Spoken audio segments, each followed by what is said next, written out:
Ana, endi qo'y, meningdan qochursilar, hammasidan qochmayman.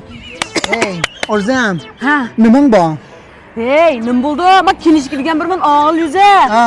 Oron, yurgin puding, men turqundan tush qilay, yo'q ketpasam. Nima chiqyapti?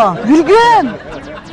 Ana ketpasam, yenimda yenimda o'p ketpasam, bu ham meni shishirgan qatim tushib qolibdi, bilamabdi qaq. Endi men chapib oldim. Men xatdan cho'chiganda xat meningdan cho'chiydi endi. O yo'lda menga olmay turibsiz qaqlar Orzam. Ey, oldin tutdim bo'shin chaplab, menga men qumda o'tkach birtalmasdan mat qilamidi. Men qo'rib Orzam. Hey, Ichi kuyuksam nima buna? yilim bo'shangunsining mushtabda vep edim o'tib sepib ketdim men ega. Okey. Kirsam men oqa qotib chiqartalavram Qana qoldi. qortida muqalsin ha. Mana kirsam mana qo'ydi chiqib ketdim qoldim. Ey, sen bu bo'shan nosam birlikdim to'lab burdik yil 6-7 qitim olay bo'lsa desam unmayapsan. Ey, menga kishim dayman menga. Ne varsa? Mutlaka bakın menga. Menim deyrak turinglar. O'tir Orzam. Hey, yan bu yo'g'on qursanki keldik qo. Yan suyg'ashlar joylayda o'tamsa. Ona emas Orzam, men Petermandan 1,5 kelibdi, go'sht mantisi, go'sht Petermantisini. Qachonni boshlab? Mana chiqdi mana. Hey, yo'g'on qursak. Hey. Qara ahvolingiz? Yaxshi.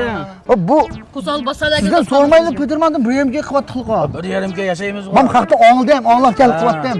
Pololan qachon chiqaryapsiz? Polon bugun boshlab chiqadimmi? Bu suyg'ashxona polo chiqarib, nimjiq go'sht bor. Polon bor. Bu necha pul bu polo? 25 ga. Ay, masanza. Kim yedi bu? 25 ga poloningizda. 20 ga qilaman, 20 ga qilsam. Hey. Ondan yaqin.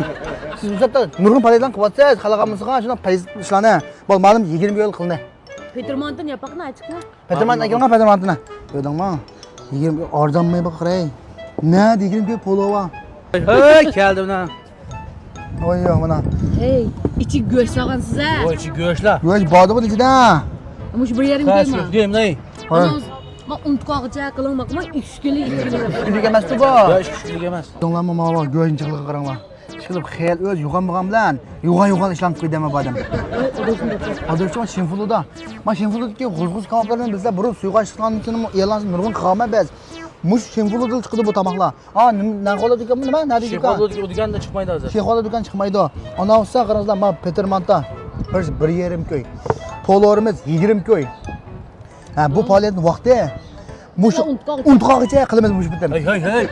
Aha, dadam, mana qildi harginaga. Ana olsa mush Shinfuluga mush Petermantimizni tetib qo'yingizlar. Va polorimiz 20 ko'y ekan. Buni tetib qo'yingizlar. Mishaka bir baho beringizlar. Tamam. Ma'qul. Ha, ana olsa Alloh telefonimni qo'ying bizdan. Telefonimiz necha? 132 79 95 0011. Ha, madanni bilsizlar. Qaranglar, yirtiq ishlar bor, o yirtiq ishlar. Mush kuchli tomoq o'rnida boshlandi aytgan yo'q.